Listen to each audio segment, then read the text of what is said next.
Donald Trump win the Nobel Peace Prize? That's the question stirring political circles and public opinion, and it's dividing America. Alfred Nobel formulated very clearly what he wanted the Nobel Peace Prize to be about. It's for those who have done the most for fraternity between nations, disarmament or abolition of standing armies, or the holding of peace congresses. That was what he wrote in his will. The US president has made no secret of his desire for the world's most prestigious peace honor. In fact, he's lobbied for it more openly than anyone before him. He cited his claimed efforts to end global conflicts, from Ukraine to West Asia, as proof of his worthiness. At the recent UN General Assembly, Trump even warned Russia of powerful tariffs if Vladimir Putin refused to negotiate peace in Ukraine, and boasted that he had solved 7 conflicts around the world.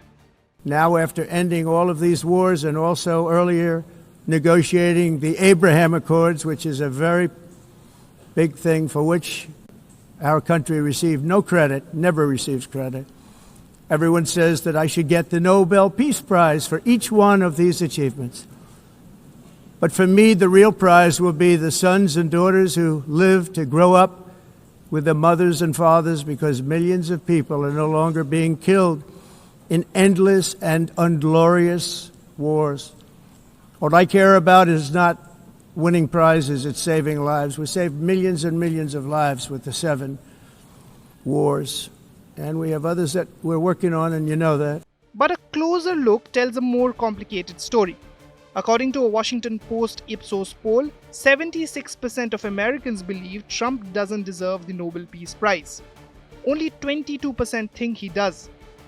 Even among Republicans, opinion is split straight down the middle. So why this skepticism? Critics say it's not simply Trump's rhetoric. It's his record. Veteran journalist Sidney Blumenthal argues that Trump has been an enabler of war, famine, and disease rather than a force for peace. Blumenthal points to Trump's dismantling of USAID, the United States Agency for International Development, which for decades has saved millions from hunger, promoted democracy, and supported global health. On his first day in office, Trump dismissed the agency as not aligned with American interests and accused it of destabilizing world peace. And then there's his foreign policy. Despite boasting of peace deals, Trump's actions have often had the opposite effect. His unconditional support for Israeli Prime Minister Benjamin Netanyahu has emboldened Israel's ongoing campaign in Gaza, deepening one of the world's worst humanitarian crises. Well, winning the Peace Prize for Donald Trump is absolutely out of the question. And the reason is mainly because he is supporting, he says he hates seeing people being killed, but now he's supporting the ongoing genocide in Gaza.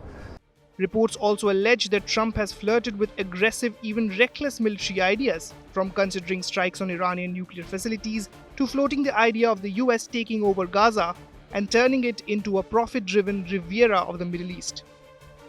In Africa, his decision to terminate USAID operations in Sudan contributed to worsening famine conditions, according to aid agencies. Meanwhile, in Ukraine, his meeting with Putin in Alaska reportedly led to the collapse of a proposed ceasefire, a move that only intensified Russia's bombing campaign. He has actually, withdrawing the US from international cooperation. He has withdrawn the US from the World Health Organization, from the Paris Accords on climate. He has, initiated a trade war on old friends and allies. Still, Trump supporters argue that he stands apart from his predecessors for one crucial reason. He hasn't dragged America into a major war.